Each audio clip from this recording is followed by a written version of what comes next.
네, 그렇다면 여기서 의문이 생깁니다. 이렇게 결정적인 론스타의 약점을 한국 정부는 왜 스스로 포기한 걸까요?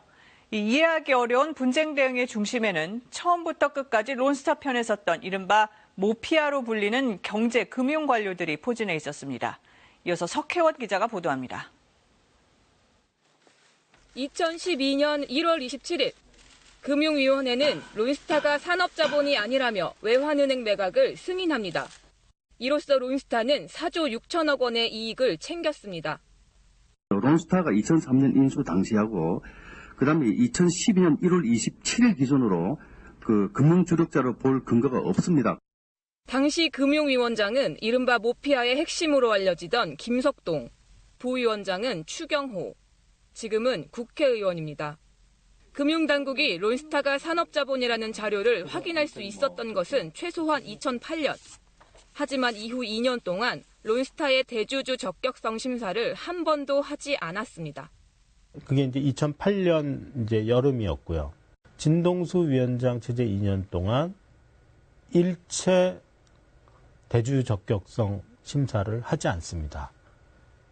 1년에 2번, 2년이면 4번을 해야 되는데 전혀 하지 않아요. 이거를 원칙대로 처리하고 매각 명령을 때릴 수도 없고 아무 문제 없다고 면죄부를 두드려 주기에는 훗날이 무섭고 그러니까 그냥 이제 좀 저속한 편으로 깔고 앉아서 뭉갠 게 아닌가. 2010년 말 론스타가 일본 골프장 등 비금융 계열사들을 뺀 채 서류를 다시 제출하자 금융위는 발빠르게 움직입니다. 비금융 주력자에 해당하지 않는 것으로 판단하였습니다. 당시 론스타의 해외 자산에 대한 실사는 없었습니다. PGM만 판 거예요. 근데 마치 그것만 팔았다고 산업자본이 아닌 것처럼 호들갑을 떨었던 거죠. 그것을 가지고 최초로 적격성 심사 결과를 발표한 게 김석동 위원장이 방망이를 두들겨 준 거예요. 바로 거기서 그것을 이제 금융 관료가 산업자본 이슈를 그때 덮은 거예요. 추후 소송 등을 안 하겠다는 론스타의 약속이라도 받아내자는 시민단체들의 제안도 거부됐습니다. 석 달 뒤 론스타가 국제 분쟁을 예고하자 정부는 총리실 주재로 5개 부처가 참여하는 TF를 구성합니다.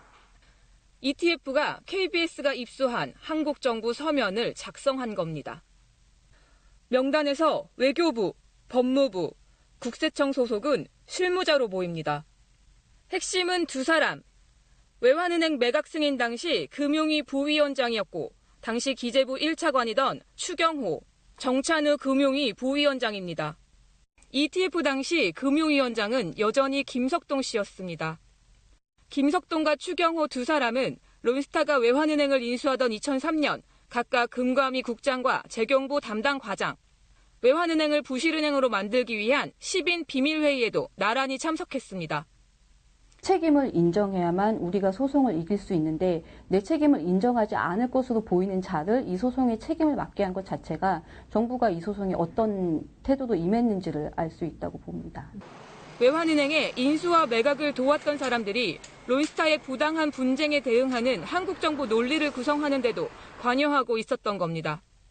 전문가들이 한국 정부의 대응 문건이 모피아의 변명 보고서라고 비판하는 것도 이 때문입니다. 비금융을 왜 안 했느냐?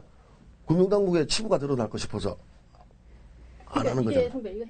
이런 사람들이 TF에 들어가가지고 주요하게 답변서를 작성하고 있는 게 우리가 이길 수 있겠냐는 거죠. 취재팀은 김석동, 추경호 2사람에게 입장을 물었습니다. 이렇게 하지 마세요 좀. 알고도 봐줬다는 한국으로 내가 가르치는 게 아니니까 좀 이렇게 하지 마세요. 아니 이렇게 하지 마세요.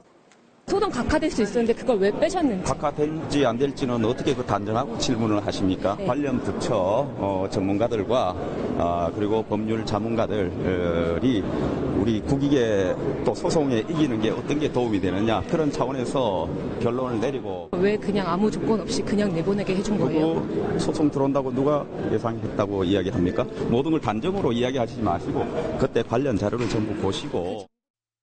국민 돈이 1원이라도 나가게 된다면 그때는 저는 그 과정에서 왜 이런 소송 전략을 택했는지, 그리고 왜 그 당시에 산업자본 증거가 있음에도 불구하고 그걸 덮었는지에 대한 철저한 책임 추궁과 진상규명이 필요하다고 생각을 합니다.